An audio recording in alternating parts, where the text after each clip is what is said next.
दोस्तों, मैं रुपेश आपके अपने चैनल पूरा एग्जाम में आपका स्वागत करते हैं। हम उसी बुक का मतलब प्रति सप्ताह का अगला वीडियो जो है वो है 11 नंबर क्वेश्चन से। आप लोग सॉल्व कर दिए और अगर हमारा वीडियो आप लोग को अच्छा लग रहा है तो प्लीज़ हमारी भी हेल्प करिए। हम आपकी हेल्प कर रहे हैं तो आप सब्सक्राइब कर दीजिए, शेयर कर दीजिए, लाइक कर दीजिए। चलिए हम आगे क्वेश्चन को करते हैं। क्वेश्चन इस प्रकार है कि अगर किसी वर्ग की भुजा में 40% की वृद्धि कर दी, कोई वर्ग है उस वर्ग की भुजा में 40% की वृद्धि कर दी जाए तो उसके क्षेत्रफल पर क्या प्रभाव पड़ेगा। तो आप जानते हो कि भुजा गुणे भुजा बराबर क्या होता है, क्षेत्रफल। किसमें किसमें होता है, वर्ग में। जो वर्ग होता है उसमें भुजा गुणे भुजा क्या होता है, क्षेत्रफल होता है। तो जो 40% बढ़ाया जा रहा है, 40% बढ़ाया जा रहा है मतलब 40% की वैल्यू कितनी हो जाएगी, 40% की वैल्यू कितनी, 20% की वैल्यू कितनी होती है 1/5, तो 2/5 हो जाएगी। कितनी हो जाएगी, 2/5 हो जाएगी। देखिए वास्तविक, जो वास्तविक है वो कितना है 5, वास्तविक जो है कितना है 5 है। बढ़ करके कितना हो जा रहा 7, बढ़ करके कितना हो जा रहा 7, तो 5 बचे 25। क्षेत्रफल पहले था और अब क्षेत्रफल कितना हो गया है 49। अब क्षेत्रफल कितना हो गया है 49 हो गया। तो कितना बढ़ रहा है, 25 में 24 ऐड हो रहा है तब जाकर के 49 हो रहा है। कितने से, 25 से, गुणे 100, 25 चौका 100, 24 चौका 96% बढ़ जाएगा। कितना बढ़ जाएगा, 96% बढ़ जाएगा। ये क्वेश्चन का यही आंसर है। हम नेक्स्ट क्वेश्चन है, एक शहर की जनसंख्या 1,89,000 है जिसमें 4/9 क्या है, पुरुष हैं, बाकी महिलाएं हैं। और कह रहा है 50% जो पुरुष हैं वो क्या है, विवाहित है। तो क्वेश्चन में कह रहा है विवाहित जनसंख्या का प्रतिशत और विवाहित महिलाओं का प्रतिशत बताइए। तो चलिए क्वेश्चन को देखते हैं। कह रहा 4/9। देखिए अगर कैलकुलेशन करना है, हमें डाटा पर नहीं कैलकुलेशन करना है कि हमको 1,89,000 उसमें दे रखा, उस पर हमको कैलकुलेशन नहीं करना है। हमको कैलकुलेशन करना है परसेंटेज से। तो परसेंटेज कैसे निकालेंगे, बिना डाटा का। तो बिना डाटा कैसे निकालते हैं, 4/9 क्या है, पुरुष है, मतलब 9। टोटल कितनी जनसंख्या है, 9 है, पुरुष कितने हैं, 4 हैं। तो महिलाएं कितनी बची,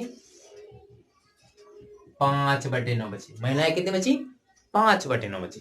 मतलब अगर हम सिर्फ कहें कि महिलाएं कितना है तो महिलाएं कितनी है, 5 हैं। और पुरुष कितने हैं, पुरुष कितने हैं, तो पुरुष 4 हैं। कह रहा है कि 50%, देखिए पुरुष जो है कितने भैया, 4 हैं, महिलाएं कितनी है, 5 हैं। पुरुष जो 4 हैं उसमें से 50% क्या है, विवाहित है। तो 50%, 40, 4 का 50% कितना आएगा, 2 आएगा। अच्छा ये बताइए कि सिर्फ पुरुष ही विवाहित होंगे, भाई विवाह करने के लिए एक स्त्री की जरूरत होती है। तो इसका मतलब है कि 2 पुरुष हैं तो 2 महिलाएं भी विवाहित होंगी। जो विवाहित होंगे 2 पुरुष होंगे और 2 महिलाएं होंगी। तो टोटल कितने लोग विवाहित हो गए, 4 लोग। टोटल कितने लोग विवाहित हो गए, 4 लोग। कितने में से, 9 गुणे 100। तो आ जाएगा आपका 100/9 हो जाएगा 4 मल्टीप्लाई, अगर आपको नहीं करना था 4, 100/9 किसकी वैल्यू होगी, 11 सही 1/9। 4 का गुणा कर दीजिए, 44 सही 4/9% आपका क्या हो गया, आंसर हो गया। मतलब किसका, फर्स्ट वाले का, विवाहित कुल जनसंख्या का। अब क्वेश्चन में कह रहा था विवाहित महिलाओं की संख्या बताइए, सिर्फ विवाहित महिलाओं का प्रतिशत। विवाहित महिलाएं कितनी हैं, 2 है। कितने में, महिलाएं कितनी है, 5 है। मल्टीप्लाई 100, 5 दिशाइयों में 20 दूनी 40। तो 40% महिलाएं क्या है, विवाहित हैं। इस तरीके से ये क्वेश्चन का यही सॉल्यूशन। हाँ दोस्त, आपने सब्सक्राइब कर दिया, तो चलिए आगे क्वेश्चन को करते हैं। एक मजदूर है, 60 घंटे प्रति सप्ताह काम करता है, 24 रुपए अर्न करता है। अब कह रहा है कि अगर उसकी प्रति घंटे प्रति घंटे जो आय है 40% बढ़ा दिया जाए, प्रति घंटे आय 40% बढ़ा दिया है, और जो काम का समय है वो 16 सही 2/3% घटा दिया जाए, तो तनख्वाह में कितना बदलाव आएगा। तो क्वेश्चन को हम करते हैं। हमें डाटा से नहीं मतलब, हमने कहा हमको परसेंटेज से मतलब है, तो परसेंटेज में हम जाएंगे। हमें 2400 और 60 दिन का कोई मतलब यहाँ पे नहीं है। हम देखते हैं, कह रहा कि कितना बढ़ा दिया जाए, 40% बढ़ा दिया है। उसकी जो आय है वो कितनी बढ़ा दिया जाए, 40%। आय मतलब क्या होता है भैया, रुपया प्रति घंटे।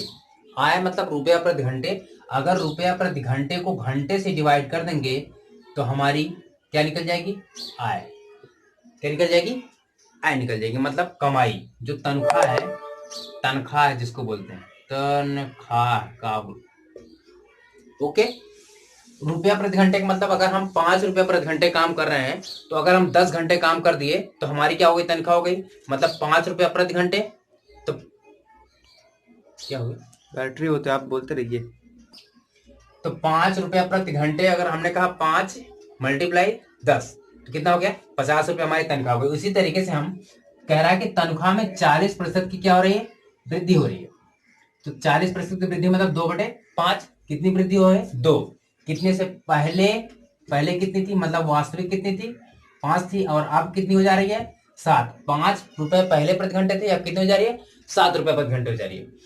अब कह रहा है जो समय है, समय 16 सही 2/3% क्या कर दिया जाए, घटा दिया जाए। तो 16 सही 2/3% की वैल्यू होती है 1/6।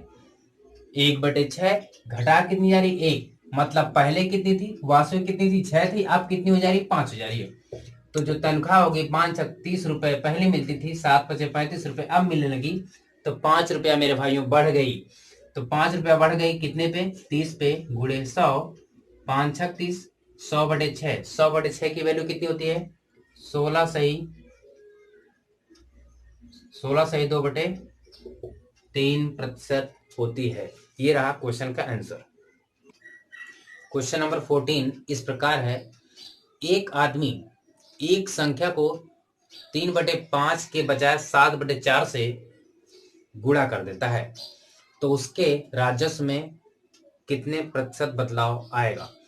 3/5 के बजाय 7/4 से, मतलब 3/5 से पहले करना था, 7/4 से उसने कर दिया।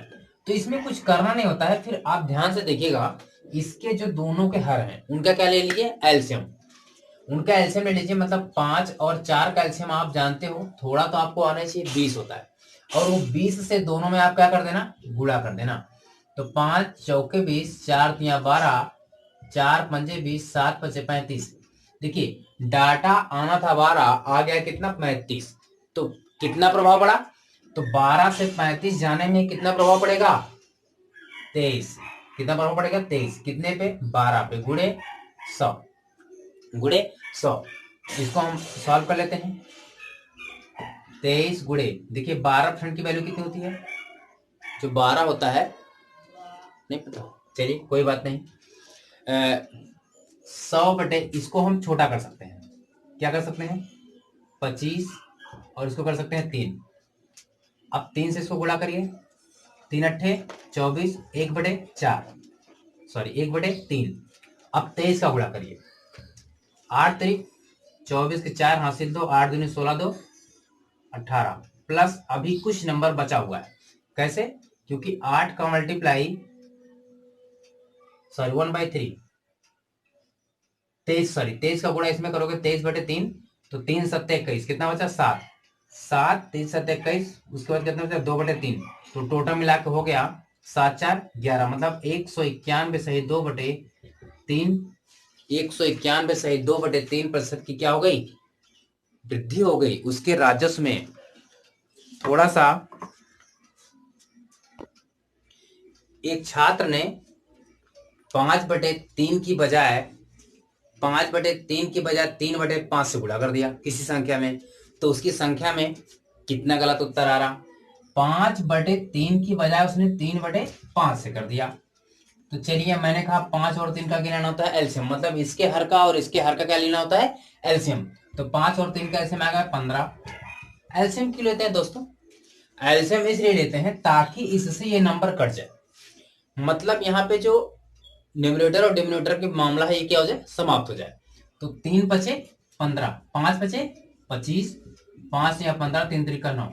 लो संख्या 25 आनी थी, आ गई 9, तो क्या हो गया, उत्तर में गलती, मतलब कमी आ जाएगा उसके उत्तर में। कितनी कमी आ जाएगी, 25 से 9 में कितनी कमी, 16। कितनी कमी, 16 बटे 25 गुणे 100। 25 मतलब मेन संख्या कौन है, उसको हमेशा नीचे रखना है, बेस। तो 25 चौका 100, 4 16 चौके 64% का क्या हो जाएगी, वो कम कर दे रहा संख्या में।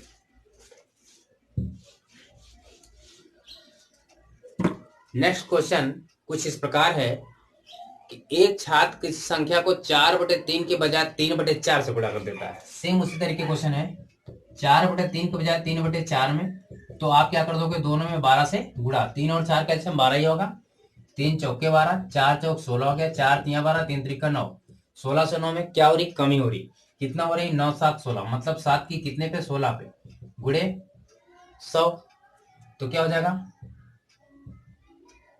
इसको काट लो आप, हो जाएगा 50/8, और काट लोगे 50/4। 50/4 की वैल्यू कितनी हो जाती है, 4 छक 24, 1/4, 7 से गुणा कर लो, 7 छक 42, 42 और एक यहाँ पे हो जाएगा 43, सही 3/4%। 43 सही 3/4% की क्या हो जाएगी, कमी। अगर इनकम टैक्स 19% बढ़ जाए और कुल इनकम का 6% घट जाए, टैक्स, तो इनकम टैक्स की दर बताइए। तो दोस्तों एक इसके लिए मेथड काम करता है, जो टैक्स होता है,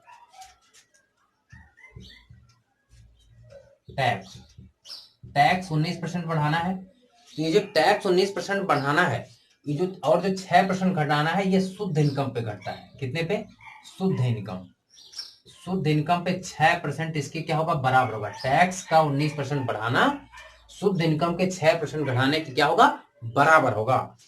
तो इसका मतलब है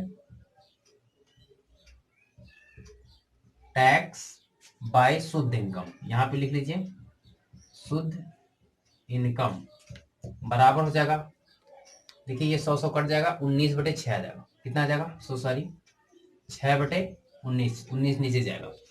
देखिए टैक्स और शुद्ध इनकम जो बराबर होता है वो होता है इनकम के, इनकम इनकम बराबर होता है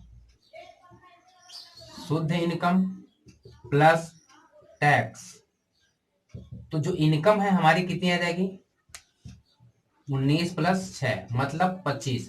हमारी जो कमाई थी वो कितनी थी, 25 है, और हम टैक्स कितना देंगे अब, 6। तो 6/25 × 100, तो हो जाएगा 25 चौके 100, 4 छक 24, 24% जो हमारा है वो टैक्स क्या हो जाएगा, कुल सॉरी इनकम टैक्स की दर कितनी हो जाएगी, 24%। जो इनकम टैक्स की दर है वो 24%।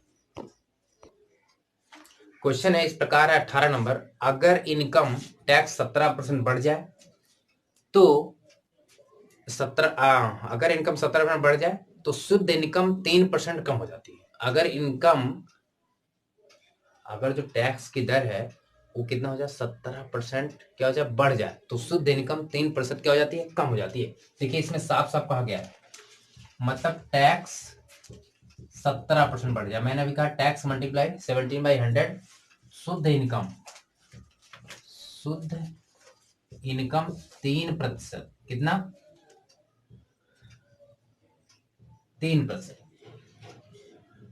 टैक्स का 17% बढ़ना शुद्ध इनकम के 3% कम होने के बराबर है, ये क्वेश्चन में खुद कहता है। तो 100 क्या हो जाएगा, कट जाएगा, हो जाएगा टैक्स बाई शुद्ध इनकम बराबर कितना हो जाएगा, 3/17। अब हमने कहा इनकम कितना हो जाएगा, 17 और 3 20 हो जाएगा।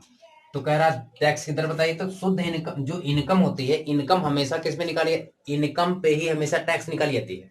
तो इनकम हमारा कितना है, 20 है, और जो टैक्स वो कितना है, 3 है, गुणे 100, 20 तिया 60, 3 त्रिका 9% टैक्स क्या हो जाएगी, दर हो जाएगी। 19 नंबर क्वेश्चन किस इस प्रकार है, एक ट्रेन में उतने ही डब्बे हैं जितना कि एक डब्बे में यात्री बैठते हैं। एक ट्रेन में उतने ही डब्बे हैं जितना एक डब्बे में यात्री बैठते हैं, और एक डब्बे में 25 यात्री बैठे हैं, जो 71 सही 3/7% है। 25 यात्री बैठे हैं, लेकिन वो कितना है डब्बे का, 71 सही 3/7%। तो 71 सही 3/7% वैल्यू कितनी की है, ये वैल्यू है 5/7 की। 5/7 बराबर कितना है, 25 है। मतलब 5 से काट दोगे, 5×5 = 7, और जो टोटल नंबर हो जाएंगे कितना हो जाएगा, 7×5 = 35। मतलब अभी कितना है, 5 है, 5×5 = 25, मतलब एक की वैल्यू कितनी है, 5। तो टोटल कितने हैं डब्बे में यात्री, 7 हैं, तो 7×5 = 35। रियलिटी में 37 आदमी है। तो एक डब्बे में कितने आदमी हैं, 35 आदमी हैं, और एक ट्रेन में डब्बे कितने हैं, 35 हैं। तो आपने कहा 35 आदमी है और 35 डब्बे, तो टोटल आदमी नहीं पता चल जाएंगे, पता चल जाएंगे। 35 का गुणा हम 35 में क्या कर देंगे 35 डब्बे में 35 आदमी, तो टोटल आदमी कितने हो जाएंगे, 5×5 = 25, 3×4 = 12, 1225 जाएंगे। लेकिन कह रहा है कि अभी भी ट्रेन 20%, ट्रेन की जो सीटें हैं 20% खाली हैं, तो बताइए कि ट्रेन में कितने यात्री सफर कर रहे हैं। तो 80% कर रहे हैं। कितने कर रहे हैं, 80%। तो आप 25×4 = 100, 25 25×4 = 100, 25×9 = 225, 4 से काट दिए, 20×4 = 80, 49 होगा, सॉरी 49×2 = 2×9 = 18, क्या 88 लेख, 2×4 = 8 है, 9, 980 यात्री अभी भी ट्रेन में सफर कर रहे हैं। एक आदमी है जो 10 मिनट में 20 लाइन टाइप करता है। 10 मिनट में कितने लाइन, 20 लाइन टाइप करता है, और प्रत्येक लाइन में 8% जो है जगह खाली छोड़ देता है। कितने समय में वह 40 लाइन के 23 पेज टाइप करेगा, अगर इस बार पहले से 25% ज्यादा खाली जगह छोड़ देता है। तो ध्यान दीजिएगा, 10 मिनट में 20 लाइन, 10 मिनट में 20 लाइन, 10 मिनट बराबर 20 लाइन। 1 मिनट में कितने लाइन, 2 लाइन। कह रहा प्रत्येक लाइन में 8% जगह खाली छोड़ देता है। 8% जगह क्या होता है, खाली। तो कितना परसेंट टाइप करता है वो, 92% क्या करता है, टाइप करता है। अब आप ध्यान दीजिएगा, एक लाइन में 92%, और अगर हम कहें 1 मिनट में कितना टाइप करता है, 1 मिनट की हम क्या निकाल लें, इफिशियंसी, मतलब 1 मिनट की इसकी क्षमता निकाल लें। 1 मिनट में वो 2 लाइन टाइप करता था, और 2 लाइन में 92%। तो इसका मतलब है कि 2 लाइन में 92% टाइप करता है वो कितने में, 1 मिनट में। कितने में, 1 मिनट में। यह इसकी क्या आ गई, क्षमता आ गई। लेकिन अब क्वेश्चन में कहा जा रहा है कुछ इस प्रकार कि जो खाली जगह है, अब जब नया पेज टाइप करेगा तो जो खाली जगह होगी, खाली जगह 25% ज्यादा छोड़ेगा। खाली जगह 25% ज्यादा, मतलब 8 का 25% ज्यादा छोड़ेगा। तो 5/4, 4×2 = 8, मतलब कितना होगा, अब 10% खाली छोड़ेगा। कितना छोड़ेगा, 10% खाली जगह छोड़ेगा। तो अगर हम देखें कि टोटल वो कितना टाइप करेगा, कितना टाइप करना है उसको, 40 लाइन के 23 पेज। लेकिन आप देखेंगे कि 10% अभी भी वो क्या कर रहा है, छोड़ रहा। 10% अभी भी वो कर रहा है, छोड़ रहा, तो कितना बचेगा, 90% टाइप कर रहा है।